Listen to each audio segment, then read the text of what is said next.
Portents of Fear is a horror fiction podcast which is intended for mature audiences. Discretion is advised.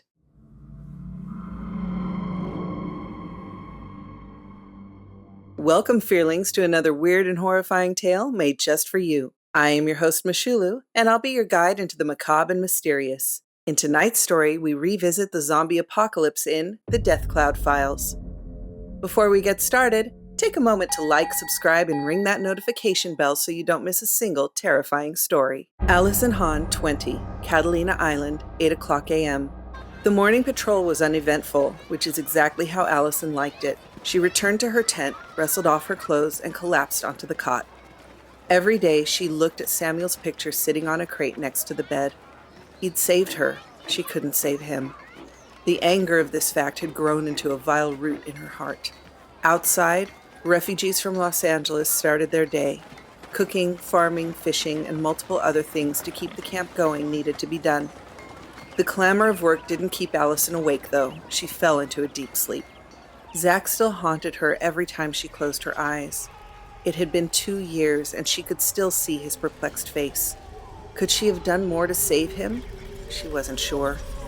He was so confused. At the time, they were very young, but the last 2 years had added a lifetime of unwanted experiences on her. That look of horror and confusion on his face right as the infected slammed into him woke her. It was 4 o'clock p.m., and the world was still ending. A figure stood outside her tent. "Allison, you up?" "Burbank needs you," the shadow asked. "Yeah, Fen, I'm up. Tell her I'll be there in 20 minutes. I need to bathe," Allison responded. "She said now, Allison. Your bath can wait." Allison grabbed her bath kit and opened the flap. She had on last week's underwear, and that's it. Her body was steel. Every muscle looked diamond-etched, every scar a badge of honor. She got into Finn's ugly pig face and grabbed him by his scrotum with a vice grip. "I said I'll be there in 20 minutes. She can wait. And if you ever speak to me like that again, I'll rip your balls off, understand?" She released. Yes, ma'am." Finn painfully backed away. People stopped just long enough to watch the show. Entertainment was scarce. Water rationing was strict. Fresh water was held for drinking and crops, which meant one had to use salt water to wash off. She ran into the freezing waves. The cold sent a shock through her body. Using her fingers, she combed through matted hair. She thought about just chopping it all off. Many of the people did. The salt stung her eyes. She walked back onto the shore to dry off. "This could have waited," Burbank sneered a few feet away. "No, it couldn't. Don't send that idiot to fetch me anymore. You want to talk? You know where my tent is. You're not the Pope," Allison spat. "I am the leader of this camp. I have a duty to perform. You will come when I call." "No, I won't. You need my supporters, and you know it." "Get over yourself, Burbank. No one's impressed. I know what you did. Now, what's so important that you couldn't wait 20 minutes, Allison chided. Rage bubbled to the top of Burbank's throat, but she swallowed it back down. "Walk with me," Burbank commanded. "Say the magic word," Allison said. Burbank gritted her teeth and thought about drowning her. "Please." The two women walked along the beach. Allison glanced at L.A. across the water. Every so often there was smoke, sometimes even copters flying overhead, but they hadn't heard anything since the military strike a year prior. Suffice it to say, the military lost, and all troops were pulled out of L.A. and Catalina. Civilians were left behind, no word why. People used to try to swim the 22 miles from the city. Every day for the first year, bodies would wash up on the shore. Allison remembered dragging them to the bonfires. The smell of cooking flesh lingered in her nostrils. Burbank walked next to Allison. She had tan skin, yellowed hair, and the sinewy look of someone who can't get food every day. The apocalypse wasn't known for its buffets. "One of our people, Velma Wallace, says there's an underground lab in Hawthorne where this mess started." "Okay, so what?" Burbank stopped walking. "Would you knock it off? I know why you're like this. It's been over a year since Sam died. I can't bring him back. No, you can't. But you could decide who lived and died. You didn't have to kill him. You picked him out because he was older. You didn't fight the military on anything as long as they were giving you food, fresh water, and dreams of a normal life. Well, look how that turned out. I didn't have as much say as you think. Plus, it wasn't just old people, and you know it. We had over 10,000 people on this tiny island, with more arriving every day. Major Jackson was right. We had to thin the herd, Burbank snapped. Thin the herd? Do you hear yourself? We didn't thin the herd. You killed thousands of people, slaughtered them in their tents.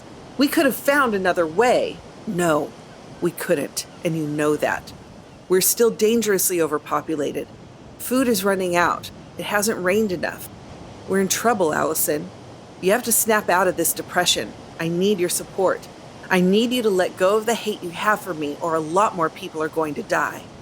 Burbank, you're the only one who should die. Allison walked away.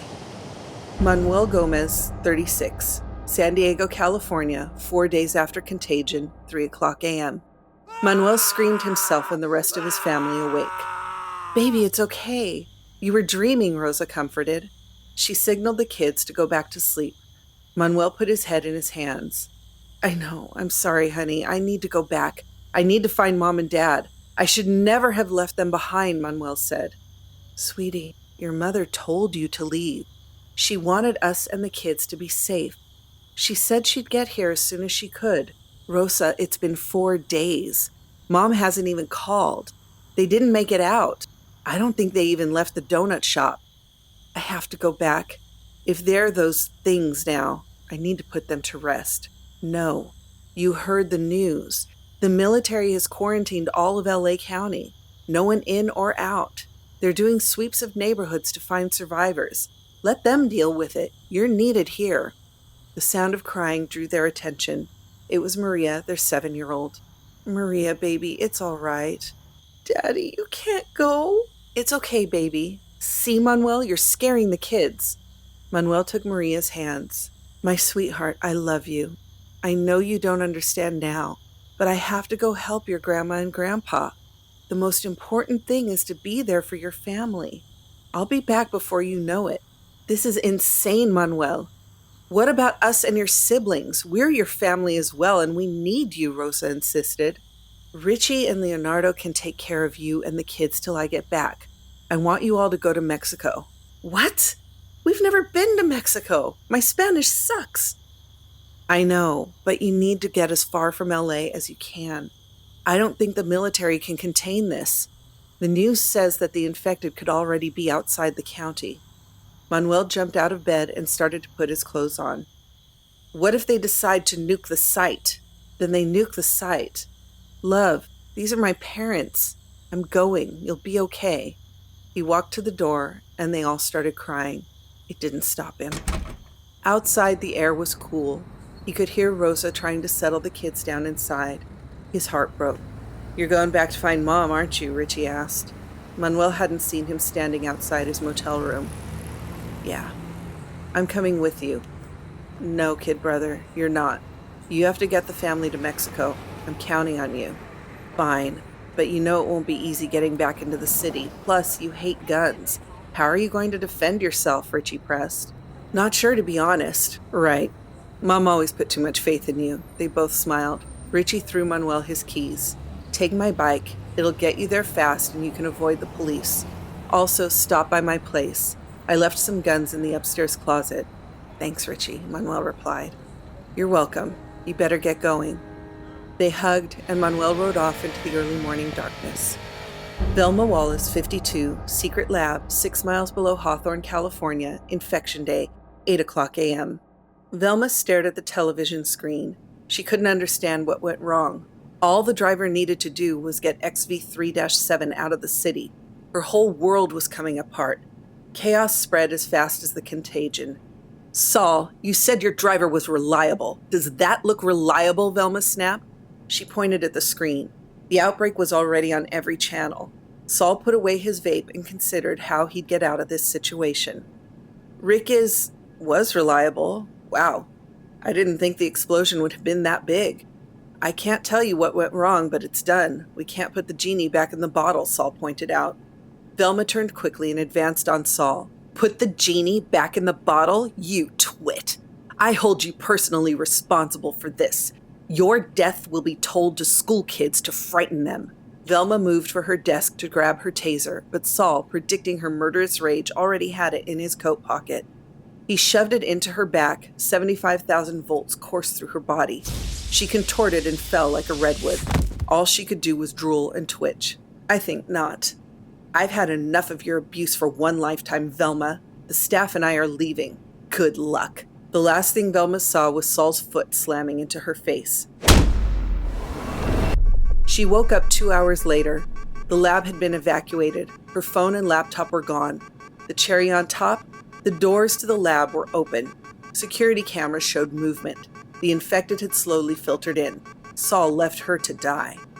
Probably the smartest thing he'd ever done, she thought. Crawling on the floor, she shut the blinds and closed the office doors. Plan. I need one.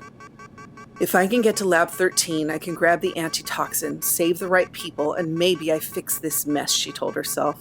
She looked at the security feed. Several infected were between her and Lab 13. Damn you, Saul. Something started banging on the door. Groans followed. I need to leave. She quickly went out the opposite door and ran straight into a huge undead lab employee. His eyes were solid white, and he had several bite marks all over his body. Blood stained his blue overalls. His name tag said Billy. Velma remembered him. She'd yelled at him for being fat. The company did offer weight loss programs. Why should anyone have to look at this pile of flab, she thought. Billy lurched forward, arms extended, mouth open. Velma moved fast, dodging his grab attempt and tripping him. He fell hard. She looked back as he started to pull himself up. Pathetic. She made her way to the supply room, hiding from the infected by ducking into secure areas. When she finally opened the lockers, all the hazmat gear was gone. Trying to make this my tomb, Saul, she thought. Velma made her way to the loading dock. It had a large amount of infected roaming around, but it also had a company tanker truck. In it would be safety gear like a gas mask. Velma carefully made her way across the floor, hiding behind large containers. She felt like she was trapped in a video game. Once at the truck, she carefully opened the door. Staring at her was an orange cat. It seemed unconcerned by the state of the world. How the hell did you get in here? She climbed in, closed the door, and went to the sleeper compartment. The cat never moved. Pictures hung on the cabin walls of the cat and its owner, Billy. I have bad news for you, cat. Your owner's dead. Ish. And no, not because of a heart attack. I'm sure you would assume that, she smiled. There was hazmat gear under the bunk with a shotgun and some bullets. She grudgingly respected Billy's setup, even wishing he had been picked as the driver. Maybe her lab wouldn't be full of infected right now. Velma peered outside. She didn't see any infected near the truck. She knew the warehouse door was open, but it was a long way up to the surface. She put on the gas mask. It was going to be a long shot to make it, but it was also her only shot. She turned the key and the engine rumbled to life. Velma slowly let the clutch out in first gear and she applied the gas.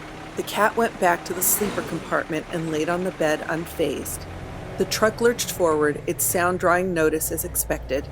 The infected began banging on the doors and trying to climb up onto the sides and hood. Some fell under its wheels, crushing them. One infected was able to get up on the hood. The truck reached 10 miles per hour as it crawled up the ramp. Velma looked at the controls. The tanker was carrying 9,000 gallons of something. She had no clue what. She hit the emergency button, dumping the liquid from the back, causing the infected to fall. The lightened tanker started to pick up speed. The undead man on the hood held onto the side mirror support with one hand while slamming his fist against the window. A crack began to form. She drove the truck close to the wall to knock him off. His body smeared against the stone. He finally fell away. She eventually made it out of the warehouse and turned onto the main access road. The green fog had settled just over the 405 freeway north of the lab, but it didn't matter. The infected were moving rapidly out of the cloud zone. All of Inglewood had been enveloped in that cloud, but that's where she needed to go. People ran in every direction as the undead picked them off one by one. She smiled. I created the perfect virus. Too bad it's infecting the wrong continent. It became clear that driving wasn't an option. She pulled the truck over, left the door open, and started on foot to the safe house in Inglewood with murderous intent. Eve Yelds, 25, Burbank, California, 5 days after contagion. Eve stared at the corpse on her floor. Killing was a new experience for her. She wasn't sure how to feel about it. The TV cut out the day before, internet too. The last thing they said was that the military was coming into LA and to shelter in place. It would all be over soon. They had said the same thing about COVID. The green fog didn't reach the city of Burbank, but the undead had. Mobs of infected roamed the streets. She didn't really know her neighbor, but when he knocked on her door frantically that morning, she let him in. He was bleeding from a bite wound on his arm. It didn't take long for him to turn undead. She was in the kitchen getting water. Within a moment, he attacked. She grabbed a knife from the block as he tried to tackle her and rammed it into his skull. She quickly washed off all the blood, shaking the entire time. Once done, she knew she couldn't shelter in place. Not with a corpse in her kitchen. Eve filled a backpack with a few items, put on a leather jacket despite the heat, and headed out. Loneliness is the first thing that hits a person when the world ends. Eve had a light blue electric-powered Vespa. She wished she had a car at that moment. At least it's quiet, she thought. She headed out, not sure where she was going. She thought about her old life as a video editor. That life was gone when the explosion went off in Santa Monica. She couldn't believe how quickly it was all coming apart. Several cars had been abandoned in the streets. There were signs of struggles, and even a few half-eaten undead with no way to move. They reminded her of turtles flipped over on their shells. She glanced in her side mirror. One lone infected was running after her. She sped up. On her left and right, 6 undead came out of nowhere, sprinting for her. She almost fell off the bike as fear took over. They leapt, but she was able to move out of the way. Now she had a trail of them stalking her. Catalina, she thought. She never took her Vespa so far, but her battery was full, and she figured the freeway was safer than surface streets. She had to lose these infected somehow. The northbound 5 freeway was packed with cars. Their horns screeched with panicked ferocity. People fled on foot, running while the undead attacked. Every bite added to their numbers. She zoomed onto the southbound 5, which was relatively empty, and stayed to the far right. She'd never seen so much carnage. It was a human slaughterhouse. The infected pulled people out of cars and feasted on them. The asphalt turned red. Some of them turned to watch her speed by the other side of the freeway, mouths full of quivering gore. It was horrific, but she couldn't help them. She kept going. Her bike died 10 miles from Long Beach. She'd driven it at full clip for over an hour. It was meant for around town driving, not zombie apocalypses. The infected faded with every mile, thankfully. As she walked, she could feel the world changing around her. Her nerves felt fried. A mass of people confronted her at the docks. Boats, many overloaded, were trying to make it to Catalina. Fights broke out as people panicked. A voice came from behind her. "Looks like getting a boat is treacherous. What's your name?" She turned. He was handsome, tall, had dark eyes and a sly smile. Eve stared at him for a moment. "My name is Burbank." "Like the city?" "Like the city." "Okay, Burbank. A few of my friends and I are heading to the island. It's going to get violent, but we can take you with us." He leaned in with a grin. "Seems like the island's a bad call. It can't hold all these people. I was thinking of going east." "I wouldn't. The military is already closing off the entire county. We're better off on the island. You in?" Peter asked. "Yeah, but I'm not blowing you for the ride." "Understood. Just sex. Let's go," he smiled. Manuel Gomez, 36, Inglewood, California, 4 days after the explosion, 5:00 p.m. Manuel didn't recognize his old neighborhood. Burned-out buildings, abandoned cars, and badly damaged corpses were everywhere. The green fog had cleared, so that was at least good. Until he got to the quarantine zone, Rosa had been texting him, but he didn't respond. He got the rifle from his brother's house. It was strange to walk through the living room, pictures of a past life gone. He didn't stay. He entered the donut shop. It was quiet. Slowly climbing the stairs, he peered into his parents' room. His father, Diego, still in bed, was a sickly green color with milky white eyes. Sophia sat next to him. Her eyes and skin had decayed slightly less, but she was still very undead. She noticed him and, like a 20-year-old Olympian, sprinted toward the door. Manuel panicked, dropped his gun, and slammed it in her face. She threw herself against the wood. He started to cry. "Hey, couldn't shoot your mom, could ya?" At the top of the stairs was a woman in her 50s with short blonde hair, blue eyes, and a shotgun. "Who are you?" He glanced over his shoulder while still keeping the door shut. "I'm Velma, and you must be Manuel." "How do you know my name?" "Sophia used to talk about what an amazing man you had turned out to be. I got donuts here every week. I'm surprised I'm not 1,000 pounds, to be honest. I loved this place. If we don't stop your mother, she'll keep slamming herself against that door. I can help you." "No, I need to do it," Manuel replied, tears still streaming down his cheeks. "All right, I'll help," the woman said. She stood next to the door, holding it closed until Manuel could get into position. He'd never fired a rifle before. On his word, she swung the door open wide. Sophia exploded out of the room. He fired. Manuel knelt down next to her. I'm sorry, Mom. He walked into the room. Diego, who was unable to leave the bed, thrashed with rage. Goodbye, Dad. I love you. The two stood in silence for a good 5 minutes. Velma put her hand on his shoulder. It's over. They're in a better place. You should get out of here. Why is this happening? A man named Saul Anafin created a toxin. Brilliant man, but heartless. I tried to warn the company about what he was plotting. No one listened. He caused a tanker truck with his creation to explode in Santa Monica, all so he could test it on humans. None of us knew what he planned to do, Velma lied. Jesus! Where is he now? Not sure. The second that explosion happened, he disappeared. Speaking of which, we need to get out of here. Where are you going? Catalina. It's going to be the military base from what I understand. I plan to track down Saul with their help and make him pay for all this death. Interesting. How are you getting any news on your phone? All internet and landlines are down. I was staying in a company safe house nearby. They had separate lines for everything, but it got compromised, unfortunately. I saw you come in and recognized your face, thought I'd help. Where are you headed to? Velma asked. With you. I want to help catch Saul. Look, I'm not going to catch Saul. I'm going to kill him. You're no killer, kid. Seems like you should get back to your family. They're all right, aren't they? Yes. They're on their way to Mexico. My wife is going to be upset for a long time. She didn't want me to come here. I can understand why. It's very dangerous.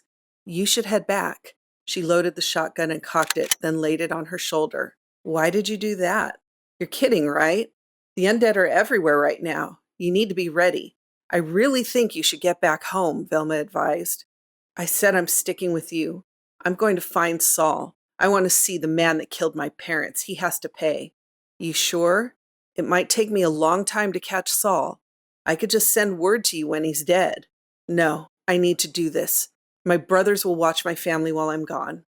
Okay, suit yourself. She motioned for him to go down the stairs. He started down. So how are we? His body fell down the stairs. The slug tore off the top of his head. Should have gone back to the family, Velma lamented. She looked at his crumpled body at the foot of the stairs. Boy, this family has the worst luck. Sorry, Sophia, but your son would have been dead weight. I am going to miss your donuts, though. Velma stood across the street, hiding in the shadows. She watched Sophia's little donut shop go up in flames. Cremation seemed to be the respectful thing to do. Plus, with all the noise and lights, it would clear her way to get out of Inglewood, at least for a few blocks. She thought about Saul and where he could be. She knew he didn't flee the city. The company had secret labs everywhere. He'd run back to them and blame her. She started towards Catalina. She knew more killing was coming, and she smiled with anticipation. Burbank, 27, Catalina Island, California, present day. Burbank followed close behind Allison. Fine, I get it. You want me dead. Sometimes I want to die too. But not yet. And we can get off this island before everything goes to shit. Allison finally stopped to face Burbank. Everything went to shit a long time ago, and you helped it happen with your gang of trigger-happy goons. You're right, okay? I don't know why I hooked up with Peter or his psychos. Maybe it was protection. I'm sorry Samuel died. I'm sorry I'm still here, but I can't change the past. You have to help. If not for me, for the rest of the people in the camp who will die if we do nothing. Allison paused to think. She knew Burbank was right. There were still too many people in the camp, even after the culling. Everything would just get worse. Fine. If helping you gets you out of my life, I say let's do it. What's the plan? If there is an antibody to the infection, we can start vaccinating people. I'm betting after 2 years the contagion has spread way beyond LA County. The military lost a lot of people trying to take the city back. What if this Velma person is lying to you? Maybe she just wants off the island or is crazy or both. Then we're stuck back on the mainland surrounded by the undead, Allison stated. Oh no, Velma's a great person. She's been a good friend. You'll love her. Trust me. The two began to head back to the camp to form a plan. I have bad news for Burbank about Velma. Would you like us to continue this story? Be sure to tell us in the comments. If you like this Portents of Fear tale, consider joining our Patreon. There's a link in the description below. Want more horrific stories? Click on one of our other episodes on your screen now. Good night, Fearlings. Sleep well, if you can.